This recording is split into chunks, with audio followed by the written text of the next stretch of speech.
बिस्मिल्लाहिर्रहमानिर्रहीम। अज़ीज़ तलबा, अस्सलामु अलैकुम। आज के लेक्चर में हम लोग पढ़ना चाहेंगे कि इलेक्ट्रिक फील्ड क्या होता है, इलेक्ट्रिक फील्ड इंटेंसिटी से क्या मुराद है और इलेक्ट्रिक फील्ड लाइंस क्या होती हैं और इन्हें कैसे ड्रॉ किया जाता है। तो सबसे पहले इलेक्ट्रिक फील्ड के बारे में पढ़ते हैं। तो आइए देखते हैं इलेक्ट्रिक फील्ड से क्या मुराद है। देखिए, हमारे पास ये एक टेस्ट चार्ज रखा हुआ है, ये हमारे पास एक दीगर चार्ज है। अगर हम इस चार्ज को इस पहले वाले चार्ज के पास लेके आए तो क्या होगा? रिपल्शन की वजह से ये बाहर की तरफ मूव करेगा।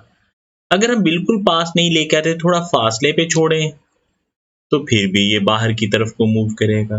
थोड़ा और ज्यादा फासले से छोड़ें, तब भी ये बाहर की तरफ को मूव करेगा। ऐसा क्यों हो रहा है? जबकि जहां पे ये पड़ा है, यहां से ये बाहर की तरफ मूव क्यों नहीं कर रहा? जब हम पास लाते हैं तब इस पे रिपल्शन की फोर्स अमल करती है।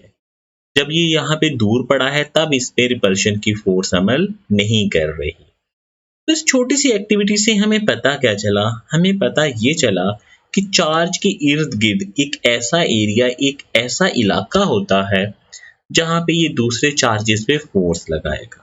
इस एरिया, इस इलाके को हम कहेंगे इलेक्ट्रिक फील्ड। फील्ड मतलब क्या होता है? एरिया, इलाका। तो electric field is a region around a charge. Electric field एक रीजन है चार्ज के गिर्द, in which it exerts electrostatic force on another charge. इस एरिया में, इस इलाके में ये दीगर चार्जेस पे इलेक्ट्रोस्टैटिक फोर्स लगाएगा। तो इलेक्ट्रिक फील्ड क्या है? चार्ज के गिर्द एक रीजन जहां पे ये दीगर चार्जेस पे फोर्स लगाएगा। अब इलेक्ट्रिक फील्ड इंटेंसिटी क्या है? देखिए, ये हमारे पास चार्ज हो गया, ये इसके इर्द गिर्द इलेक्ट्रिक फील्ड हो गया। अब क्या इस फील्ड में हर जगह पे यकसां वैल्यू होगी? अगर यहाँ पे चार्ज हो उस पे भी रिपल्शन वही होगी, यहाँ पे हो उस पे भी वही होगी, या डिफरेंट होगी? यकीनन आप भी समझ सकते हैं कि अगर पॉइंट ए पे चार्ज होगा तो उस पे फोर्स ऑफ रिपल्शन कुछ और होगी, बी पे कुछ और होगी, और बॉर्डर पे सी पे कुछ और भी कम हो जाएगी। किसी भी पॉइंट पे ये जो इलेक्ट्रिक फील्ड की पावर, शिद्दत है, इसे हम कहेंगे electric field intensity. Electric field intensity क्या होगा? Strength of electric field at any point. किसी भी नुक्ता पे इलेक्ट्रिक फील्ड की शिद्दत कहलाएगी इलेक्ट्रिक फील्ड इंटेंसिटी। अब हम मालूम करना चाह रहे हो कि इलेक्ट्रिक फील्ड इंटेंसिटी कितनी है किसी पॉइंट पे, तो वहां पे हम एक पॉजिटिव टेस्ट चार्ज रखेंगे Q। जैसे अभी हमने यहाँ पे एक चार्ज प्लेस कर दिया, जितनी फोर्स इस चार्ज पे लग रही है वो कहलाएगी इस पॉइंट पे इलेक्ट्रिक फील्ड इंटेंसिटी। इसका फॉर्मूला होता है F/Q0। F से मुराद है इस पे टेस्ट चार्ज पे लगने वाली फोर्स, Q0 इस चार्ज की मिकदार। तो इलेक्ट्रिक फील्ड को हम यूं डिफाइन करेंगे, electric field intensity at a point is defined as the force acting on a unit positive charge placed at that point. किसी भी यूनिट पॉजिटिव चार्ज पे लगने वाली फोर्स, उसे हम कहेंगे इलेक्ट्रिक फील्ड इंटेंसिटी। अब इस फॉर्मूले पे गौर करें, F का यूनिट न्यूटन, चार्ज का यूनिट कॉलम। तो इलेक्ट्रिक फील्ड इंटेंसिटी का यूनिट क्या हो जाएगा? न्यूटन पर कॉलम। अब ये भी ज़हन में रखिएगा कि इलेक्ट्रिक फील्ड एक वेक्टर मिकदार है, खास समत में फोर्स लगेगी। किस समत में फोर्स लगेगी? जैसे अभी हमने ये टेस्ट चार्ज Q रखा, अगर हम इसे फ्री टू मूव कर दें तो आप देखें तो भला ये किस तरफ को हरकत कर रहा है? In the direction of electric field intensity. जिस समत में इलेक्ट्रिक फील्ड होगी उसी समत में ये इस तरह से मूव करेगा। तो अगर हम पॉजिटिव टेस्ट चार्ज को फ्री टू मूव कर दें, अलाउ कर दें कि वो हरकत करे, तो वो हमेशा इलेक्ट्रिक फील्ड इंटेंसिटी की डायरेक्शन में मूव करेगा। इलेक्ट्रिक फील्ड लाइंस क्या होती हैं? चार्ज के गिर्द इलेक्ट्रिक फील्ड को जाहिर करने के लिए इलेक्ट्रिक फील्ड लाइंस हम ड्रॉ कर देते हैं।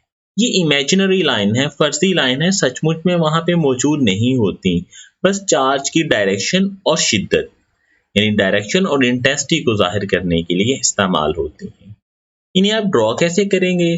अगर तो आपके पास एक पॉजिटिव चार्ज है, तो पॉजिटिव चार्ज में से हमेशा बाहर की तरफ इस तरह से आप ड्रॉ कर लेंगे।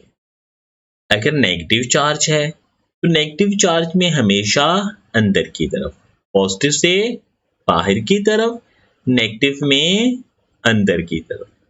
अब दो चार्ज साथ साथ रखे हैं, एक है पॉजिटिव, दूसरा है नेगेटिव। तो किस तरह से ड्रॉ करेंगे? पॉजिटिव से बाहर की तरफ, नेगेटिव में अंदर की तरफ। जैसे आप देख रहे हैं इस तरह से, पॉजिटिव से बाहर, नेगेटिव में अंदर। अब दोनों ही पॉजिटिव हैं तो दोनों से ही बाहर की तरफ निकलेंगे, तो बाकी तो सीधी सीधी जाएंगी। ये जो सेंट्रल पॉइंट है यहाँ पे ये लाइन से रिपेल हो रही है, तो ये इधर वाले के ऊपर निकल जाएंगी और नीचे वाली नीचे, ऐसे ही सामने वाले चार्ज के साथ होगा। तो दोनों पॉजिटिव होंगे तो सेंट्रल पॉइंट में दोनों रिपेल करना शुरू कर देंगे। अगर दोनों ही चार्ज नेगेटिव हुए तो दोनों ही अट्रैक्ट करेंगे, तो सेंट्रल पॉइंट पे अट्रैक्शन होगी, बाकी साइडों पे बाहर से आ रही होगी। तो इस तरह से आप ड्रॉ कर देंगे दोनों पॉजिटिव या दोनों नेगेटिव के लिए।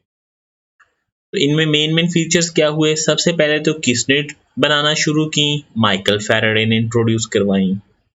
पॉजिटिव से ये हमेशा बाहर की तरफ होंगी, नेगेटिव में हमेशा अंदर की तरफ। इनके दरमियान स्पेसिंग जो है वो इनकी इंटेंसिटी को शो करेगी, शिद्दत को। मतलब जहाँ पे ये लाइंस ऐसे पास पास दिख रही हैं वहाँ पे शिद्दत ज़्यादा होगी, जहाँ पे लाइंस ये दूर दूर दिख रही हैं इस पॉइंट बी पे, यहाँ पे इंटेंसिटी कम होगी। नंबर 4 क्या है? Field lines never cross each other, कभी भी एक दूसरे को क्रॉस नहीं करेंगी। जैसे आप देख रहे हैं कि ये लाइंस आमने सामने से दोनों पॉजिटिव में आई तो हैं, लेकिन ये एक दूसरे को क्रॉस नहीं कर रही, बल्कि इसकी साइडों पे ऐसे टर्न होगी। ऐसे नेगेटिव में भी साइडों से घूम गई हैं, एक दूसरे को क्रॉस कभी भी नहीं करेंगे। तो आज के टॉपिक्स में हमने इलेक्ट्रिक फील्ड पढ़ा, इसमें बाकी सारा आप रीड आउट कर लीजिएगा, इसकी डेफिनेशन याद कर लें। इलेक्ट्रिक फील्ड इंटेंसिटी की डेफिनेशन हाईलाइट करके दी हुई है, वो फार्मूला और यूनिट, बाकी आप रीड आउट करेंगे। इसके बाद ये नीचे वाला क्वेश्चन आप याद करेंगे कि इलेक्ट्रिक फील्ड वेक्टर क्वांटिटी है और उसकी डायरेक्शन होगी चार्ज की सम्मत में। इलेक्ट्रिक फील्ड लाइंस, इसमें से आपने एमसीक्यूज याद करने हैं और ये डायग्राम्स बनानी देख लीजिएगा कि पॉजिटिव नेगेटिव हो, पॉजिटिव पॉजिटिव, नेगेटिव नेगेटिव, अकेला पॉजिटिव या अकेला नेगेटिव। तो आज आपके पास इतना ही लेक्चर है, अपना ख्याल कीजिएगा। अल्लाह हाफिज।